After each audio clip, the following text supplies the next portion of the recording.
think Van Dijk would adjust to it because he's a ball-playing centre-half, but I think we need another midfielder, like a holding midfielder as well. Yeah. That was my hope, is that by the end of the window we've got a decent holding midfielder and a boss centre-back. Yeah, I agree, to be honest. I think if, for example, like the Van Dijk thing, messed up from day one, really, absolutely mental. But like you say, he has just handed in a transfer request, so that's absolutely massive. So do you think we should still pursue Van Dijk? And Naby Keita obviously been linked a lot with the Reds, RP Leipzig, or however you say it, I can't say their team name. They're being playing very hardball about this transfer. Do you think we should still pursue them, or is it job done now, do you think? It's difficult. With Van Dijk, up until the transfer request came in, I would have said, you know what, we've just got to let this go. But the fact he's actually come out and said, like, I want to come, the fact he's put in a transfer request, I'm like, right, there's still time up until the deadline, but in terms of the way that's been handled by Southampton, and I guess if we were tapping up, obviously it's not good on our behalf. I'm sure we're not the only team who are guilty of that. But no, with Van Dijk, I think pursue him up until the deadline, because the fact that he now wants to leave, he knows we want him. Like, it couldn't be more obvious. It's the most open secret in football. I think, yeah, try to keep it.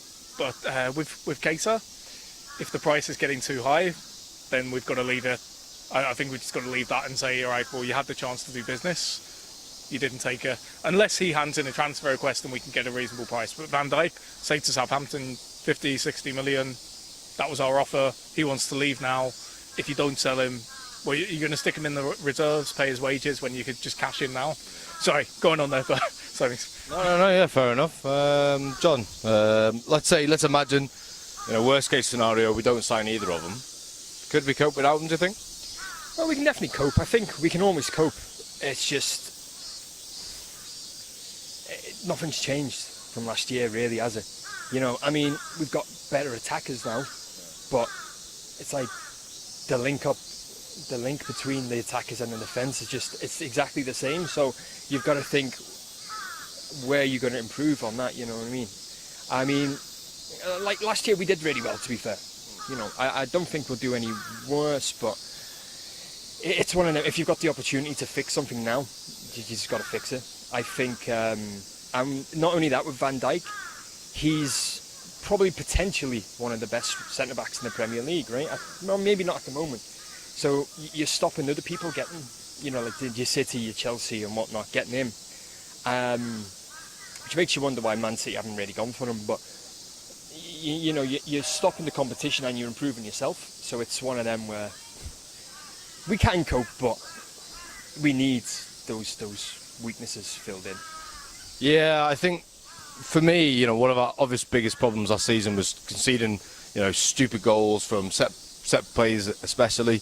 If we can half those with the likes of Van Dijk, I think probably could do that, especially with him and Matip in the centre of defence.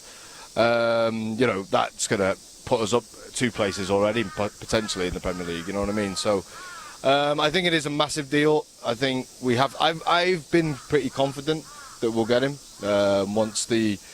even when we gave that formal apology and all that kind of stuff, I was still kind of convinced that we'll get him, to be honest. I just think if we weren't going to get him, then why didn't we go for anybody else? You know what I mean? So I think we've been pretty kind of, committed to getting Van Dijk. And Naby Keita, it must be good. I haven't seen anything of him, I'll be honest. Don't watch much of the Bundesliga, but if anything at all, to be honest. But he must be really good. If Klopp likes him that much and we're willing to pay the money, get him.